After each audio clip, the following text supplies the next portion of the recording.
चलो शुरू करते हैं। ठीक है, तो सबसे पहले हम फोटोशॉप ऑन कर लो।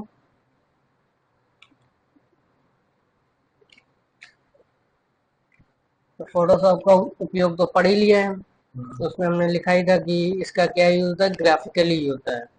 बट इसका यूज हम और कहाँ कहाँ कर सकते हैं, तो हम इसका use digital design, digital printing design, graphic design, बराबर, ग्राफिक डिजाइन, इन सब में यूज कर सकते हैं। यू वेब डेवलपिंग में भी इसका यूज होता है। आप जैसा चाहो वैसा डिजाइन कर सकते हो, उसके लिए भी इसका यूज कर सकते हो। अब इसके ऊपर डिपेंड करता है कि हम इसे चलाते कैसे। ठीक है, स्टार्ट होगा, स्टार्ट होते ही इंटरफेस आ जाता है। अब इस इंटरफेस में आपको सीधा ऊपर का सेम वही है जो अभी तक मैंने पढ़ाया है। ऊपर का मेन्यू बार आ गया, बराबर। यहाँ से न्यू फाइल, ओपन फाइल से भी ले सकते हो, बाकी सेम ही दिखे। यहाँ क्या होता है, रिसेंट फाइल। ठीक है, ये अभी तक हमने जितने भी फाइलें बनाई होंगी या उपयोग की होंगी वो यहाँ पे सब दिखाई देती है। ठीक है, अब हम क्या करते हैं कि न्यू फाइल लेते हैं। आगे जैसे न्यू फाइल पे क्लिक करोगे तो यहाँ न्यू डॉक्यूमेंट आ गया। तो रिसेंट में मैंने कौन कौन से साइज के पेजों का उपयोग किया है वो यहाँ लिखा हुआ है। अब देखो इसमें अलग अलग काम के लिए अलग अलग कैटेगरी दी है। स्टूडियो वाले जो फोटो पेपर पे फोटो निकालते हैं ना, तो उनके अलग अलग साइज के पेपर होते हैं। वो सारे पेपर हमें यहाँ पे देखने को मिलते हैं। प्रिंट निकालना है तो प्रिंट वाले letter size A4 paper, A6, A5, A3, B5, B4, B3, C4, हर टाइप के यहाँ पे साइज। क्लिक करोगे तो यहाँ पे मेजरमेंट दिखाई देगा। देख रहे, आर्ट एंड इंसुलेशन, ये भी ग्राफिकल है, पिक्सल बेस होता है। ग्रिड लाइन के हिसाब से आप जैसा चाहो पोस्टर, बैनर, कार्ड डिजाइन जो भी बनाना कर सकते हो। वेब में आया तो वेब डेवलपिंग वाला आ जाता है। ठीक है, कि आप कौन से साइज का डिजाइन बनाना चाहते हो। मोबाइल से रिलेटेड जैसे वॉलपेपर बनाने मोबाइल के ग्राफिक, ओके, या स्मार्ट वॉच, एप्पल का हो चाहे एंड्रॉयड का हो, कोई भी हो, इसमें हर एक का साइज मिलेगा। टैबलेट का भी मिलेगा। आपको जिसमें काम करे, जैसे एंड्रॉयड का करोगे तो एंड्रॉयड सेलेक्ट करोगे तो उसकी साइज आ जाएगी। बस आपको क्रिएट पे क्लिक करना है। ठीक, फिल्म एंड वीडियो, तो जो मूवी और फिल्म बनाते हैं तो कौन सी साइज में, किस साइज का है, 2K, 4K है इसमें, 8K तक का इसमें सपोर्टेड फाइल दिया गया है।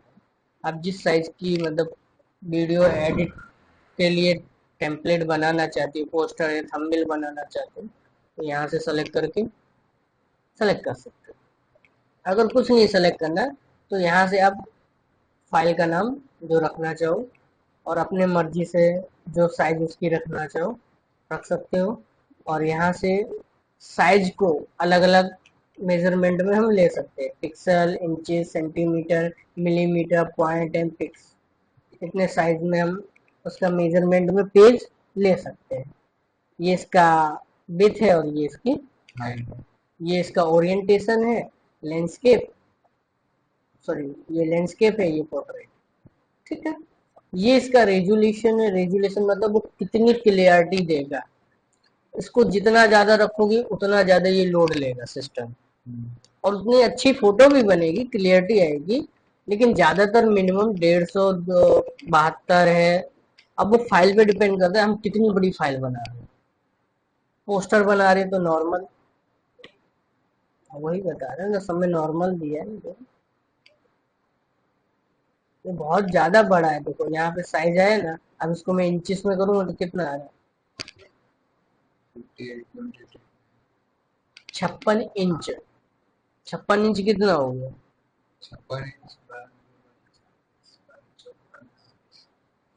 4 फीट 2-3 इंच।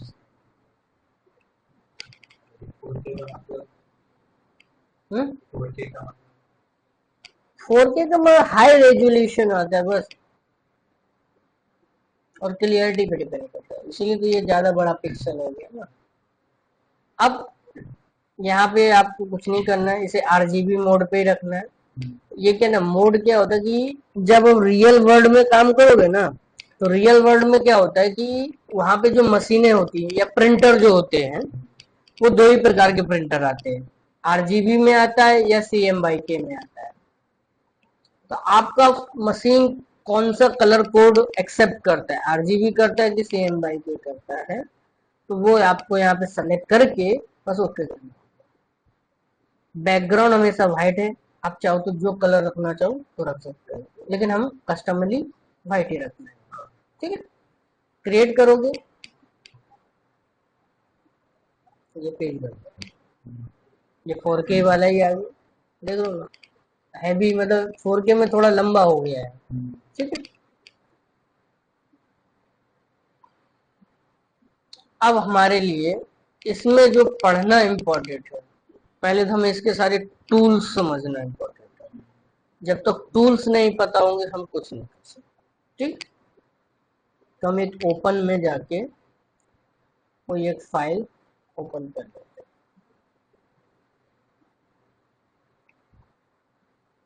हैं। ओके, इस फाइल के बाद ये फोटो आ गई, देखो जूम करके देखो ये क्या हो रहा है, हट रहा है। अब इसको जितना जूम करेंगे तो ये जो बॉक्स दिख रहे हैं, डब्बे डब्बे, यही पिक्सल है, इन्हीं को पिक्सल कहते हैं। ठीक है ना, अब जैसे ये टीवी है हमारी, तो टीवी में भी छोटे छोटे छोटे छोटे बॉक्स ही है ना, और ढेर सारे बॉक्सेस से ये हमारा चित्र बन रहा है, वैसे ही यही छोटे छोटे पिक्सल से चित्र बनता है। समझे? अगर मैं इसका थोड़ा इमेज को थोड़ा साफ करना चाहता हूँ, डायरेक्ट मैं थोड़ा सा समझाना चाहूंगा। जैसे ये जूम किए तो देखो फट रहा है, ये दिख रहा है ना शेप्स।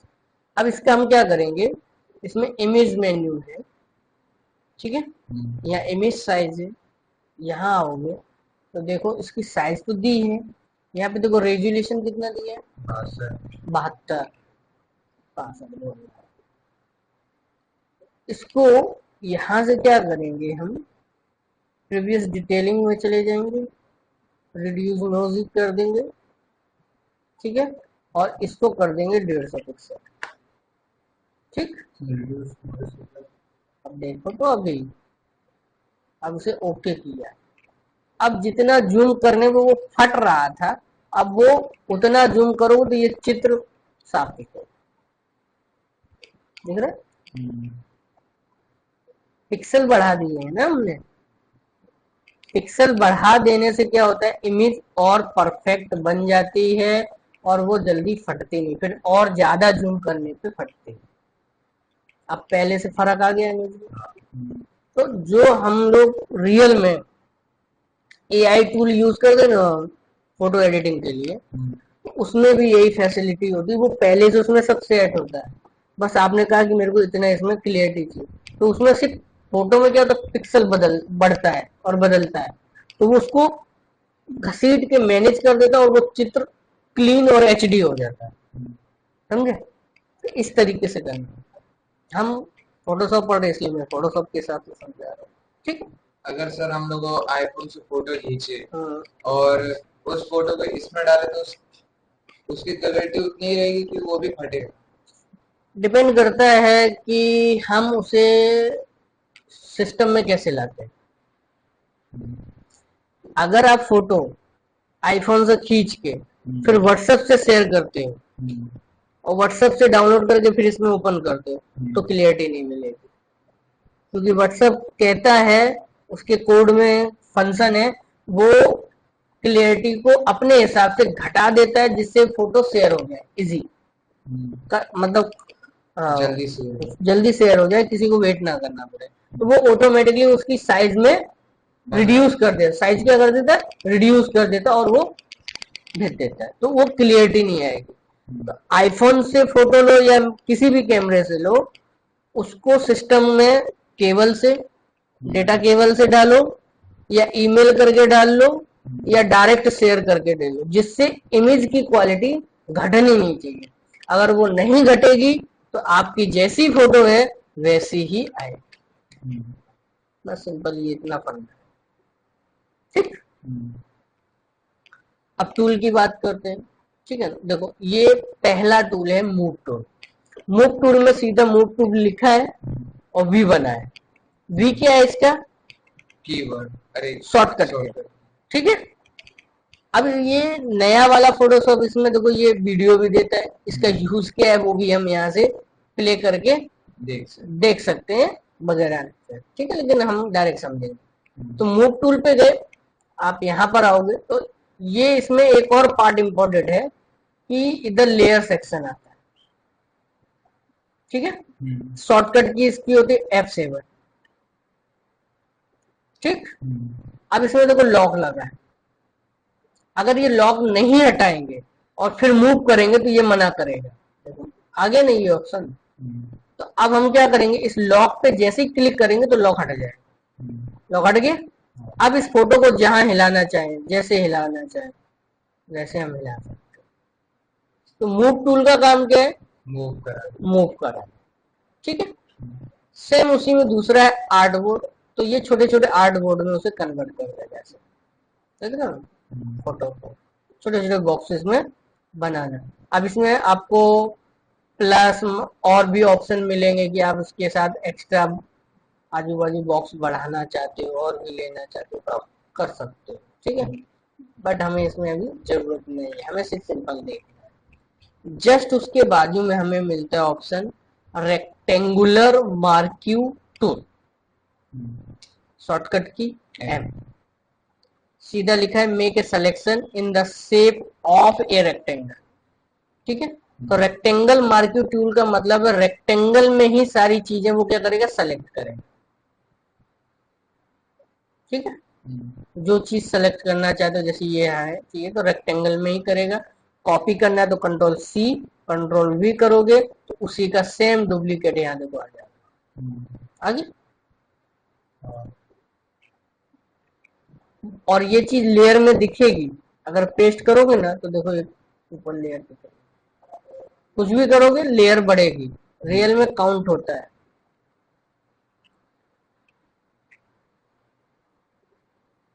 अब इसमें और भी चीजें हैं, धीरे धीरे समझ में आएगी। जैसे कि ये सिलेक्शन है जो, अब इस सिलेक्शन को सबको थोड़ा बड़ा करना था मुझे, गलत हो गया, तो मैं इसे Ctrl+D करके हटा सकता हूँ और फिर से मार्क्यू टूल लेके इसे बड़ा सिलेक्शन कर सकता हूँ। लेकिन कई लोग जो स्मार्ट लोग होते हैं वो लोग क्या करते हैं, इसी की साइज को बढ़ाने के लिए क्या करेंगे कि इसकी एक शॉर्टकट की होती है और यहाँ ऊपर ऑप्शन दिख रहे हैं, देखो ये है ऐड, ठीक है ना, ऐड टू सिलेक्शन। ये है सब्ट्रैक्ट और ये है हमारा इंटर। ओके, तो ये करते क्या है, अगर हम यहाँ से क्लिक कर देंगे तो भी काम चल जाएगा, अगर शिफ्ट दबाएंगे तो भी देखो वो ऑटोमेटिक सेलेक्ट हो रहा है। छोड़ दूंगा तो वो वापस वैसे ही हो जाएगा। हो गया, शिफ्ट दबाया फिर से हो गया। तो इससे क्या हो रहा है कि मैं सेलेक्ट के अंदर और सिलेक्शन बढ़ा सकता हूँ। ठीक है, और घटाना है तो अल्टर दबाएंगे तो देखो अल्टर में तीसरा वाला ऑप्शन आ गया। हो गया, और फिर जैसे जैसे उसको कम करना है ऐसे कम कर सकते हैं, समझे। तो इसका काम हमें इजीली देखने को मिलता है। दूसरा ऑप्शन क्या है, एलिप्टिकल मार्क्यू टूल। ठीक है, नाम बड़ा खतरनाक है बट इसका काम क्या, सिर्फ रेक्टेंगल में सेलेक्ट कर गोल। सेम वही चीज है, बढ़ाने के लिए शिफ्ट और घटाने के लिए ओके, सेम चीज है। और ये जो चौथा वाला है, ये इसके अंदर अगर आपको सिलेक्शन करना है, सेलेक्ट के अंदर भी सेलेक्ट करना है तो आप इसका यूज ऐसे कर सकते हो।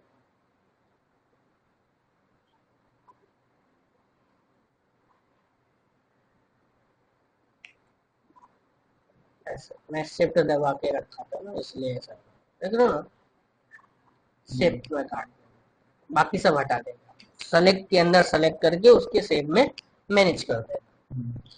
ठीक है, अब इसमें आ रहा है सिंगल रो मार्क्यू टूल।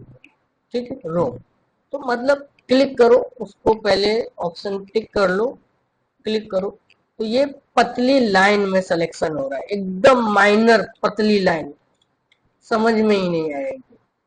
ठीक है, देख रहे हैं ना, एकदम पतली, एकदम पतला सा हिस्सा सेलेक्ट होता है 1 पिक्सल की तरह। ठीक है, और अगर हम वही चीज कॉलम में करते, सिंगल कॉलम मार्किंग को, तो 1 पिक्सल में आपका कॉलम में सिलेक्शन हो, कॉलम में करो। उसे बड़ा कटा सकते हैं ना, मैनेज करेंगे तो उसके हिसाब से बढ़ेगा। अभी शिफ्ट दबा के से बढ़ा दो, बढ़ रहा है, अल्टर दबा के घटा दो है? कंट्रोल 0 दबा से ही इमेज का जूम नॉर्मल हो जाता है। ठीक, ये आ गया हमारा लेसो टूल। ठीक है, लेसो टूल क्या होता है कि आप फ्री हैंड होता है ये लेसो, यानी फ्री हैंड। आप ऐसे लिए पेन की तरह ऐसे ऐसे घुमाओ, जो चीज सेलेक्ट करना है ऐसे करके सेलेक्ट कर सकते। सब इसमें जितने भी ऑप्शन है सब सेलेक्ट करने के लिए। अब सपोज मैंने जैसे कि मुझे इसमें से ये शंकर भगवान का ही चाहिए और नंदी के साथ, बाकी आगे पीछे का कुछ नहीं, तो मैं लेसो टूल से बड़े प्यार से उसके आजू बाजू थोड़ा डिस्टेंस बना के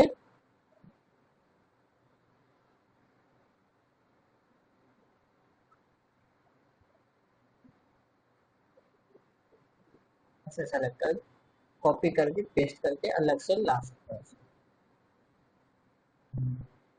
समझे? तो उसके हिसाब से वो होता है।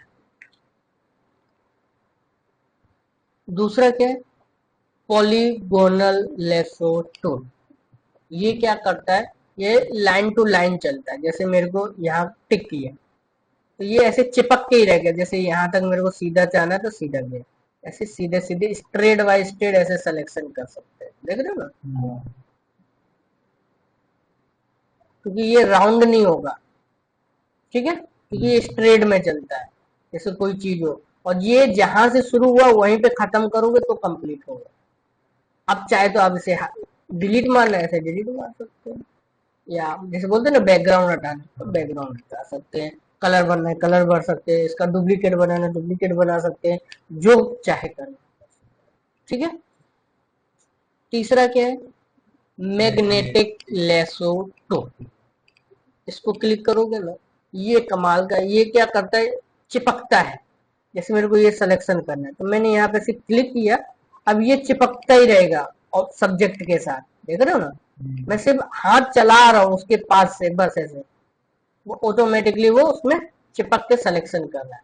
इससे क्या होता है कि हम थोड़ा शार्प सिलेक्शन कर सकते हैं और हमारा काम और अच्छा हो सकता है ऐसे। देख रहे हो, और अगर गलत हो गया, जैसे ऐसे बीच में कहीं डाल दिया, देख रहे हो ना, ऐसे गलत हो गया, तो इसमें क्या करना, बैक स्पेस से पीछे पीछे करते जाओगे ना, तो ऐसे पीछे पीछे आता जाएगा और वापस आप अपने स्टार्टिंग पॉइंट पे आके फिर से शुरू कर सकते हैं। समझे?